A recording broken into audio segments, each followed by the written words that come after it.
સમયાઓની અંદર પૂનમે ખાસ દીક્ષા મંત્ર ચાલુ કરે. જેટલા જેટલા થયા હોય બધા આશ્રિતો એને બધાને ગુરુ મંત્ર કાનમાં આપે. એ આવશ્યક છે, ફરજિયાત છે, આવશ્યક છે. દીક્ષા વગર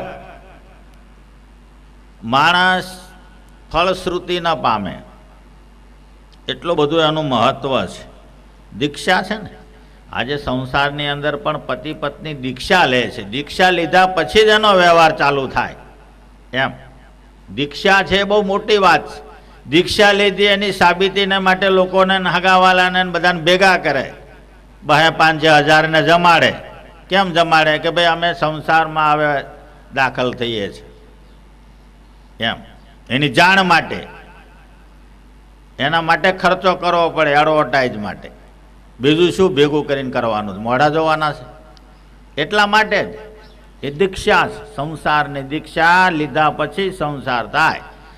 એમ પરમાત્માના આ માર્ગે ચાલ્યો જીવ, એ દીક્ષા લીધા પછી ભજનનો અધિકારી થાય. એમ નામ કરે તો એને ભગવત પ્રાપ્તિ ભગવાન માથે રાખે નહીં. એટલે સંતોને માટે પાઠશાળા બનાવીને એમાં બ્રાહ્મણો પણ ભણવા આવતા. એટલે એ વિદ્યાદાન છે, સદવિદ્યા છે, એને ભણવી પડે. અને એનાથી સત્સંગનું જે કાર્ય, સંપ્રદાયના સિદ્ધાંતની સ્થિરતા એમાંથી જ આવે.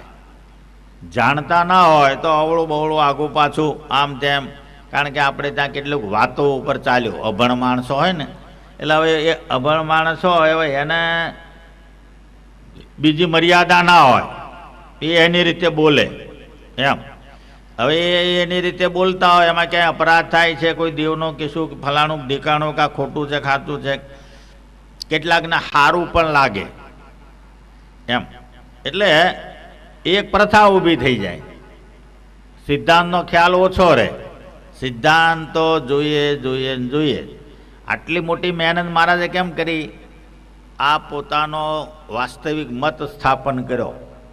એમ દરરોજ ઉઠીને શું કરવું, એમ કરવું, આ રીતે કરવું, એમ કહ્યું. પૂર્વે પરમાત્માના અવતારો થયા છે, એના શાસ્ત્રો છે, બધું જ છે. એ તમે વાંચો, સાંભળો, એમાં કંઈ વાંધો નહીં. ગ્રહણ કરવાનું હોય ત્યારે આમાં દ્રષ્ટિ નાખવી પડે. આમાં શું કહ્યું છે એ દ્રષ્ટિ નાખવી પડે. એકાદશી 2 આવે, બીજું ત્રીજું બધું ડબલ આવે આપણે ત્યાં તો. હવે એમાં આપણે કઈ કરવી? એટલે આપણે આમાં દ્રષ્ટિ નાખવી પડે. સત્સંગીજીને ભાઈ આપણને કઈ એકાદશી કઈ છે, એમ 2 પુણ્યમાં આવે તો આપણે જ્યારે દર્શન કરવા આવીએ ત્યાં તો મુગટ બ્રહ્મચર્ય ના ધરાવે હોય તો લોચો પડે. એમ એ પાછો એક દાડો રહેવું પડે તો ટિકિટ ના હોય, એ પાછી માથાકૂટ. એટલે નિર્ણયની ચોપડી રાખવી પડે, વારવાર જોવું પડે કે આ લોકોએ ક્યારે કરી છે. એમ કારણ કે શાસ્ત્રની અંદર વિશિષ્ટાદ્વૈત સિદ્ધાંતને જાણનારા બ્રાહ્મણો અને એ બધું ઘણું ઓછું છે.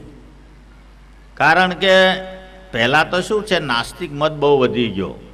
નાસ્તિક મત એટલે કર્મ મતાવલંબીઓ, ઈશ્વરને નહીં માનનારો એક મોટો વર્ગ. ધર્મ બીજું ત્રીજું બધું, અહિંસા બધું ખરું, પણ એ એટલું બધું વધી ગયું કે વાત જ નહીં. બૌદ્ધ પણ એટલું બધું વધી ગયું, બધું ચારે બાજુ. એટલે શંકરાચાર્યનો અવતાર થયો, એ શિવજીનો અવતાર છે. એ બહુ પૃથ્વી ઉપર ટૂંકું રહ્યા, પણ આકાશ માર્ગે ગમન કરીને જ્યાં જ્યાં એ મોટા અડ્ડાઓ હતા અને એને ચલાવનારા જે ધર્માચાર્યો હતા એની આરે શાસ્ત્રાર્થો કરીને એને નમાવીને એ બધાનું પરિવર્તન કરીને પછી ધર્મની સ્થાપના કરી. શંકરાચાર્યનો જે મત છે એ મત વાસ્તવિક હતો, પણ એને જે 4 ગાદીઓ સ્થાપી એમાં મતમાં વિકૃતિ આવી. એટલે અદ્વૈત મત ઉપર ગયા. અદ્વૈત મત એટલે નિરાકારવાદ. શ્રીજી મહારાજે વચનાંતમાં લખ્યું છે શંકરાચાર્યનો મત નિરાકારવાદ નહોતો. એણે તો ભજ ગોવિંદમ ગોવિંદમ ભજ મૂળ મતે ચરપટ પંજરિકામાં લખ્યું છે. એટલે પણ લઈ ગયા. એટલે પછી રામાનુજાચાર્યનો અવતાર થયો. લક્ષ્મણાચાર્ય એટલે રામના નાના ભાઈ લક્ષ્મણજી શેષાઈ, એનો અવતાર થયો રામાનુજાચાર્ય તરીકે. એમણે સારાએ ભારતની અંદર વૈષ્ણવ ધર્મની સ્થાપના કરી. લક્ષ્મીનારાયણ દેવના રાધાકૃષ્ણના મંદિરો બનાવ્યા અને 84 બેઠકો બનાવી. એ જ્યાં જ્યાં બેઠા ત્યાં એનો બેઠક એટલે એમનો તીર્થસ્થાન થયું. વૈષ્ણવ સંપ્રદાય સારાએ ભારતની અંદર ઘણો બધો પ્રચલિત થયો, કારણ કે એની આચાર્યોની પરંપરા પેઢી 21 પેઢી સુધી આચાર્યો બહુ ભણેલા નીકળ્યા. એટલે ચારે બાજુ ફરીને પોતાના પ્રભાવથી ઘણો બધો, કારણ કે આ મત પહેલો તો બ્રાહ્મણોમાં સ્થાપવો પડે. બ્રાહ્મણો જ્યારે વળે ત્યારે બીજી પ્રજાઓમાં આગળ ચાલે. એટલે એમને જ પહેલાં, એટલે એ બધાએ ઘણા બધા વિશિષ્ટાદ્વૈત સિદ્ધાંતવાળા બ્રાહ્મણો દક્ષિણમાં,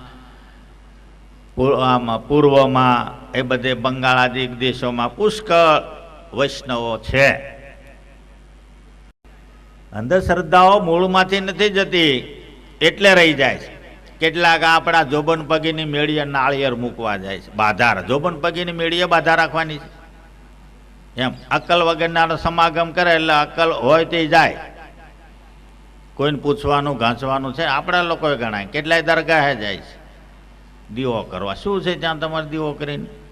આ અક્કલ વગરના આજે આટલું બધું આપણે ટીપાટીપ કરીએ છીએ ને તો પણ ગાંગડા રહી જ જાય છે એમ. જોબન પગીની હવેલીએ શું છે?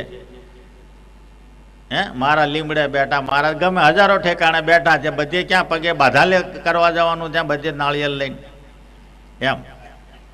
લક્ષ્મીનારાયણ દેવ એ આપણને હોપ્યા, એનાથી વધારે કોઈ દેવ મોટો છે? એ તો આપણે શું છે કે પ્રસાદી એટલે શું? પ્રસાદી એટલે શું?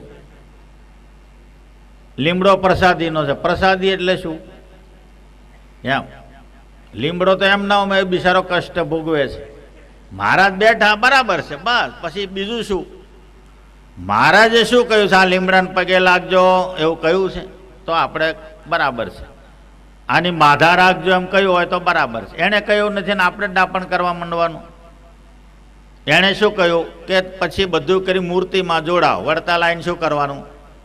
કદાચ ટાઈમ હોય તો ગમતી જઈ આવ્યા, પાણી ચડાવી આવ્યા, જ્ઞાનબાગ જઈ આવ્યા, તમે દર્શન કરી આવ્યા, ટાઈમ હોય તો. અને મૂળ શું છે? આવ્યા કેના માટે? મૂર્તિમાં જોડાવા, મૂર્તિના દર્શન કરવા, 5 માળા ફેરીએ, પ્રદક્ષિણા કરીએ, ભગવાનના ભક્તોના દર્શન, એના માટે એમ. એટલું તો બુદ્ધિમાં તો બેહવું જોઈએ. એના માટે આપણે આવ્યા છીએ.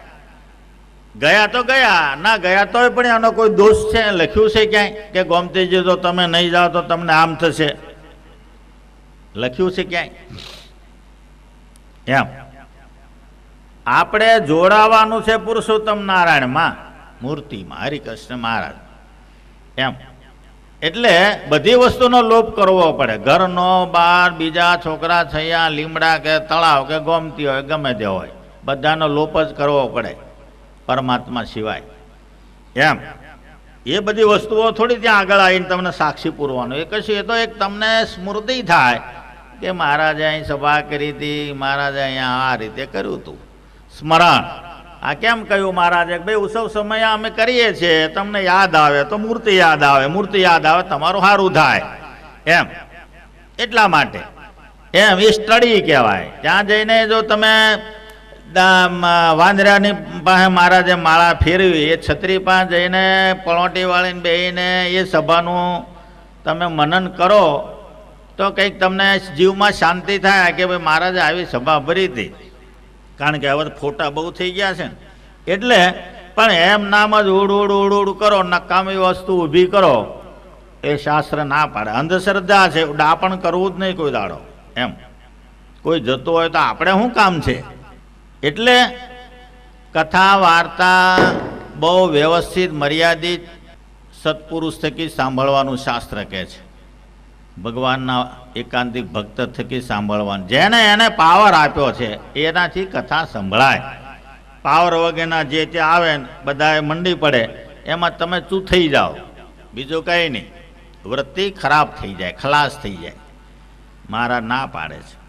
હવે મહારાજ કહે છે અમારા આશ્રિતજનો એને જે કંઈ પોતાના ઉદ્યમમાંથી ધન ધાન્ય આદિ પ્રાપ્ત થયું હોય અને 10મો 20મો ભાગ ભગવાનને અર્પણ કરો. દુર્બળ હોય તો 5મો અને સબળ હોય તો 10મો. આ 2 વિભાગ મહારાજે કર્યા. એને લક્ષ્મીનારાયણ દેવને અર્પણ કરો. કારણ કે સારું એ જે અર્પણ છે ને એ દેવને, લક્ષ્મીનારાયણ દેવને છે. આપણા આ સ્વામિનારાયણ સંપ્રદાયની અંદર શ્રીજી મહારાજને નામે ₹1 નથી આજની તારીખમાં. બધું લક્ષ્મીનારાયણ દેવને નામે. લક્ષ્મીનારાયણ દેવ વડતાલમાં ગરડામ ગોપીનાથજી, જુનાગઢમાં રાધારમણ, નરનારાયણ દેવ અમદાવાદ, ભુજ નરનારાયણ દેવ, બધાના વહીવટો આ દેવોના નામે ચાલે.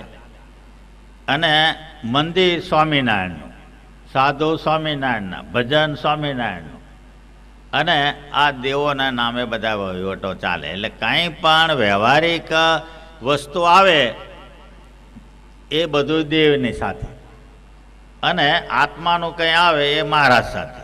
આને કહેવાય સર્વોપરી ઉપાસના. અને ધામમાં જવાનું મહારાજના, આપવાનું લક્ષ્મણ દેવને. આ મહારાજે બાંધેલી અલૌકિક પ્રથા અને પ્રણાલિકા છે. જગતમાં ક્યાંય તમને જોવા ન મળે એમ, આ રીતે ક્યાંય ન મળે એવી અલૌકિક રીત મહારાજે બાંધી છે. એમને નામે કાંઈ નહીં. હવે આપણે મંદિરે દર્શન કરવા જઈએ, ગુરુના દર્શન કરવા જઈએ, સાધુના દર્શન કરવા જઈએ, એટલે દૂરથી જતા હોઈએ, 1-2 દાડાય થઈ જાય, લાંબો પ્રવાસ હોય તો માર્ગમાં કોઈનું ખાવું નહીં એવું મહારાજ લખે છે. કેમ કે તમારા પુણ્યને હરી લે. જમાડે તો ખરા, જમાડનારા મળે જ. કારણ કે ભગવાનના ભક્ત નીકળે, સંઘ નીકળે, ગમે તે નીકળે, એટલે એને જમાડનારા તો મળે જ લોકો. અને આપણે જમીએ તો મહારાજ કે ખાવું નહીં પારકું. હવે એનો રસ્તા બીજા કેટલાક કે હવે ખાઈ લઈએ, પછી છે તે આપણે ગલ્લામાં નાખી દઈશું કે ભાઈ એવું તેવું થાય. પણ એનું ધ્યાન રાખવાનું બને ત્યાં સુધી. પુણ્ય હરાઈ જાય, આપણને ખ્યાલે ના હોય. શાસ્ત્રનો મત જ છે, કપાઈ જ જાય. ઓલા લોકો યાત્રા કરી, મહેનત કરીને યાત્રા તમે કરો, ઓલા વગર મહેનતે પુણ્ય લઈ લે, તમને જમાડી અને બીજું ત્રીજું તમારી સેવા કરીને લ્યો. આપણને ખબર ના પડે, મહેનત આપણે કરીએ.